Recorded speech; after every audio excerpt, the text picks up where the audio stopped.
Well, hey everybody. Been probably almost a week. Not quite, but feels like it since I talked to anyone. This is Rambling on Kate. Just coming outside, being naughty.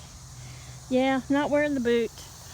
I'm supposed to if I'm doing much walking, but it causes a lot of pain right where it pumps up and is supposed to hold my ankle and my leg stationary is right where the break is, so it causes a lot of pain and swelling. So around the house I've just been kind of scooching around. We have all hardwood floors and I've made little steps coming outside. Takes me a while to get around, but so I was taking a look at the garden today. One of the tomato plants has survived. The other two, one got blown over. I don't know what happened to the other one, but I wasn't real enthused with them. But the garden still looks sort of pretty. It's been taken over by weeds, of course, and I pulled some like around the edges, but since we haven't been able to get over here and mow because Paul hasn't got this out of here, which maybe in a couple days I'll bring a rake out here with a small salt, try, but everything still looks fairly good. I mean, the weeds have gone nuts, taking over a lot of stuff, but everything was well established and fully grown, so it's not like the weeds can really start choking anything out. And we're getting down in the as low as 58, but down in the 60s now at night, so some of these things, will slowly, they're just going to fade out, and I'll let them die out before I pull them up. I think I'm going to put a lot more bulbs in this year, and some perennial seeds that are native to Delaware. So stuff that just kind of is going to have to keep me from having to buy and plant so much every year. And some of these things that are supposed to be annuals, like the rose moss and other things, a lot of stuff will keep coming back. And that crepe myrtle did quite well this year. I mean, it's not my favorite color of them, but let's see if I don't want to get the phone wet, but there she is standing right there above the yellow stuff. But everything's surviving, considering I haven't been out here for 5 weeks and really pulled any weeds.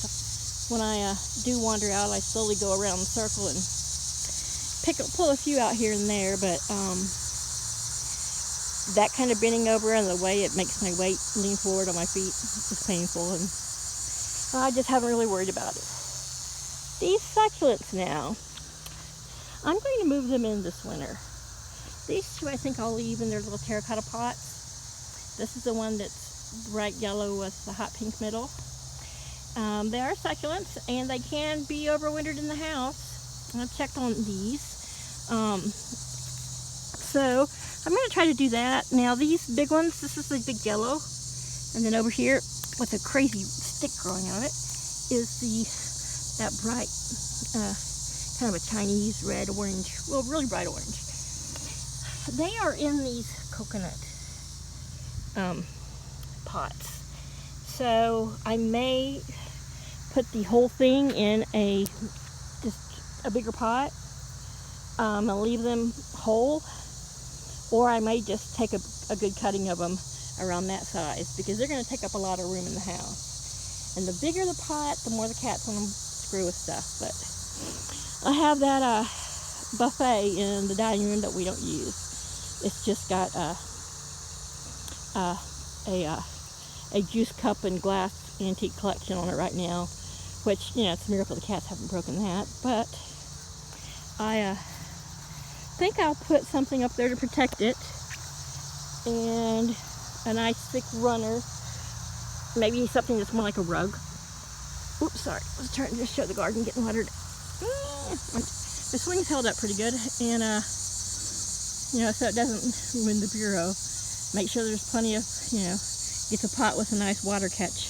And that's one thing about the succulents, is they don't have to have a lot of water, so the chances of them overflowing or leaking on the bureau are the bureau.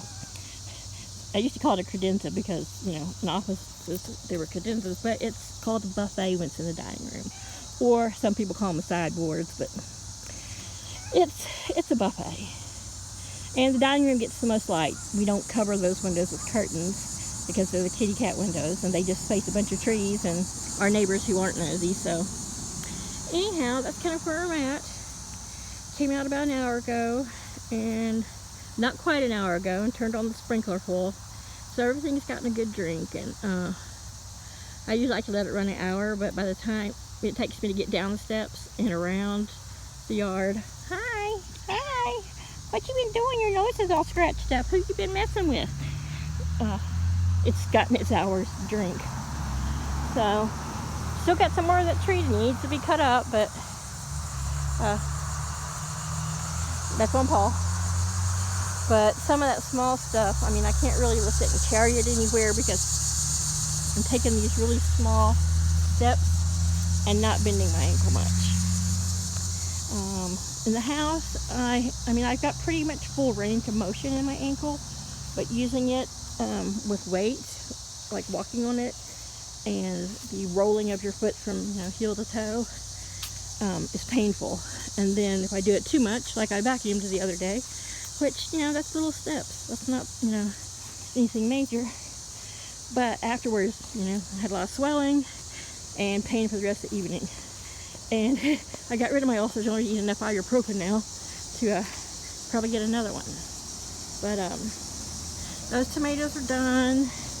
I think underneath here, I need to get a couple of, they're lilacs. They call them primrose lilacs, but they're yellow. So I think that would look really nice under this window. We've really never put anything over here, but we still have to mow, but we can't, that's the bent thing for the well.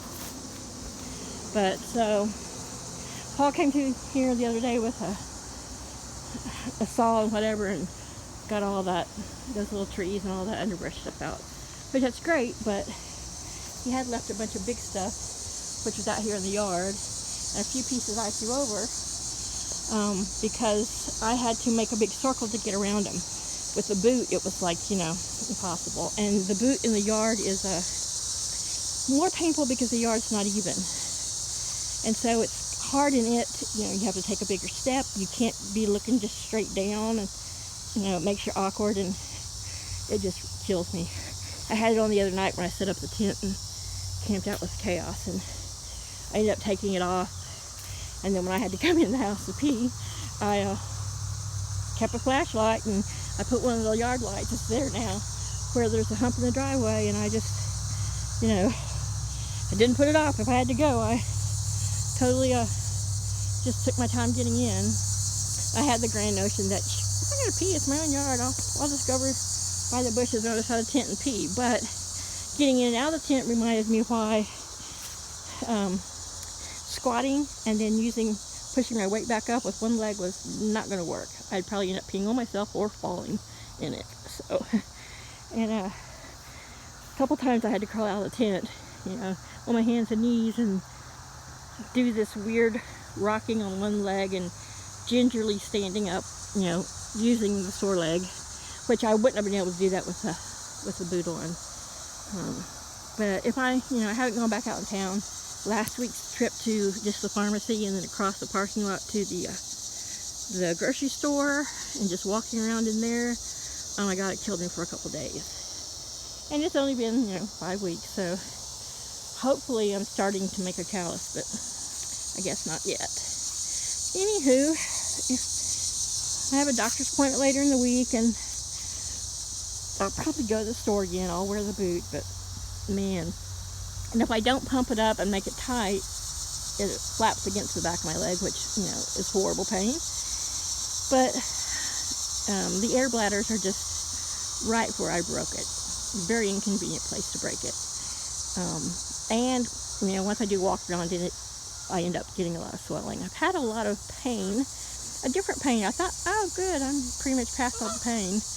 But about mid last week, once the swelling was good and gone, I had new kind of pain that I guess the swelling was probably protecting me from. Some sharper pains from like my ankle bone up into the fibula, and a lot of it's just connective stuff. When you use your tibia, the connective tissue between it and the fibula really pulls on the fibula more so than the fibula would pull in your tibia, but whatever, it's a bunch of just broken leg jargon, and I found it fascinating. I've read about it, you know, considering the ER told me absolutely nothing, and the orthopedic doctor at the clinic where I go is different from my normal guy, but he was, you know, he's very nice and explained a lot of things and answered a lot of questions. He had like a better, I think, doctor-patient manner than the doctor who looks after my hip and my IT band issues. I mean, they're all surgeons, but the hip and IT band doctor kind of, I think he's just disappointed he doesn't have anything to cut on, you know. He loves surgery. But anyhow, I just want to say, hey, mosquitoes are just biting the crap out of my hand. Chaos is still bathing there under the swing, and I'm ready for it to get cool enough I don't have to worry about these mosquitoes. But I just got out of the shower, so I didn't want to spray myself down with bug spray. Good thing I got long pants and a sweater on. But anyhow, you guys have a great evening, and thanks for watching, and it's going to be a pretty sunset out there.